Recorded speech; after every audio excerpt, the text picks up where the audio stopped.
It's 793 AD. Dawn breaks over the holy island of Lindisfarne, off the northeast coast of England. For over a century, this monastery has stood as a beacon of learning and faith in the Christian world. The gentle sound of morning prayers drifts across the stone corridors. Monks in simple brown robes tend their gardens, copy precious manuscripts, and prepare for another day of quiet devotion. Young novices learn Latin from elderly teachers. This isolated island sanctuary has known only peace, protected by treacherous tides and blessed by Saint Cuthbert himself.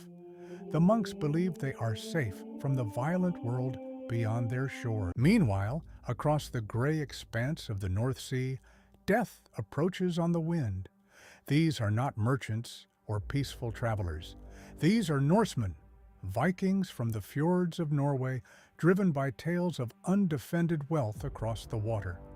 Bearded warriors in chainmail and leather grip their weapons, iron swords, battle axes, and round wooden shield. The Viking navigator reads the stars and currents, guiding his longship through dark waters. Then, through the morning mist, they see it. Holy Island rises from the waves. 3 dragon-headed longships slice through shallow waters, filled with hardened warriors hungry for plunder.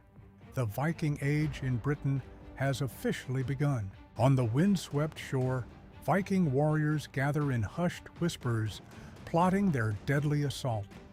Like wolves stalking prey, each step bringing them closer to their defenseless victims.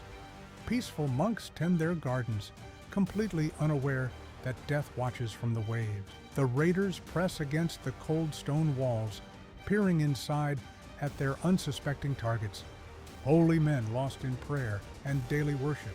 Behind them, 3 empty longships sit abandoned on the beach like ghostly reminders of the terror about to unfold. And then the wooden gates splinter like thunder as Viking axes tear through sacred walls. Monks scatter in terror, their peaceful world exploding into screaming chaos and blood. Desperate brothers race to ring the warning bell, only to fall pierced by whistling arrows.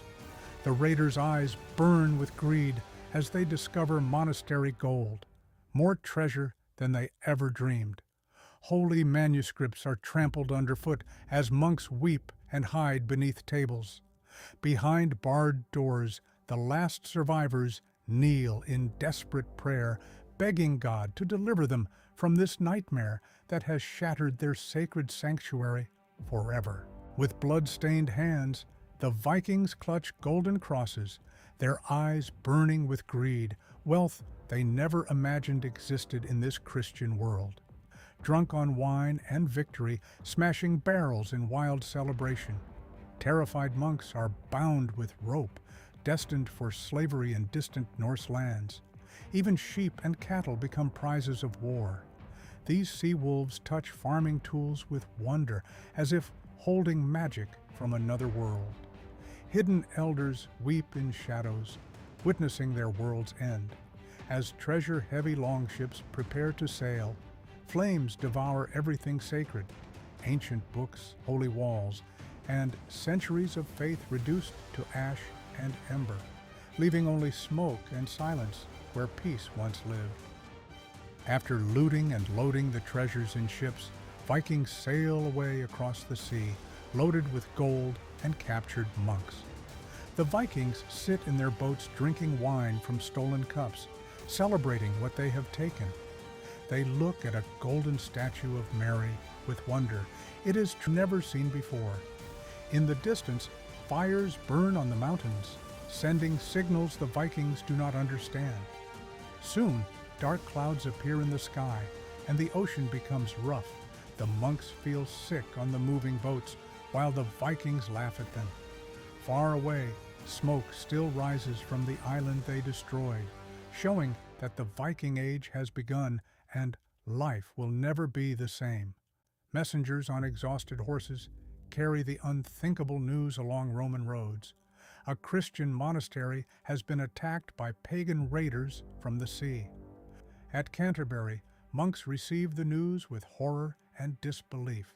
In his palace, King Offa of Mercia listened grimly to reports of these sea wolves. The king's face darkens as he barks orders. "Write to every Christian kingdom, warn them all." Monks write urgent letters by candlelight, while horsemen ride in different directions to spread the king's warnings across the land. But Offa knows warnings aren't enough. "Fortify the churches," he commands his nobles. Sacred treasures vanish into hidden earthen pits as church bells toll not for prayer, but as alarms. Wooden walls rise around once open monasteries. On the coasts, watchtowers climb skyward while warriors drill with new urgency. The age of innocent faith is over. Britain must become both sanctuary and fortress against the northern storm. Never before in Britain has such a terror appeared. These words, written by the scholar Alcuin, capture the shock that ripples across medieval Europe as news of the Lindisfarne attack spreads like wildfire. But who was this man whose words would echo through history? Alcuin of York, born in the kingdom of Northumbria around 735 AD, young Alcuin was sent to the York Cathedral School, where he would spend nearly 40 years. By age 40, Alcuin's reputation had spread so far that Charlemagne himself, Emperor of the Franks, personally invited him to lead educational reforms across his vast empire. Back to our story. Across the English Channel, even the great Charlemagne gets news of this attack on Christian holy places. The most powerful ruler in Europe sees that a new enemy has come, one his armies cannot easily reach or beat.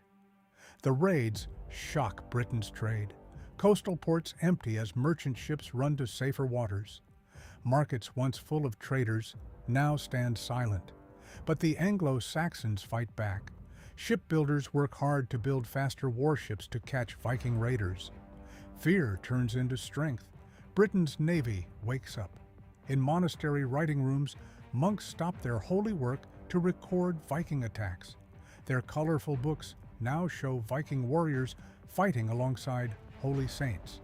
From Canterbury to Rome, church leaders meet in emergency meetings. Churches show holy relics as people pray desperately for protection. The Christian church prepares its spiritual power against what it sees as evil demons. Across the cold northern seas, the raiders return victorious, greeted by their chieftain outside the Great Hall. Tales of easy riches from the Christian lands spreading like wildfire through the Norse settlements. In the smoke-filled war room, Viking leaders gather, plotting not just another raid, but the raising of a massive heathen army to strike deep into Britain's heart. Longships load with sharpened axes, painted shields, and iron resolve, the mighty fleet departing Norway's fjords, over 300 dragon-headed vessels carrying thousands into the unknown. As the blood-red sun sets over Britain's shores, the horizon darkens with approaching sails. The great heathen army has arrived, not to raid and flee, but to conquer and claim. Thanks for watching, and see you in next episode.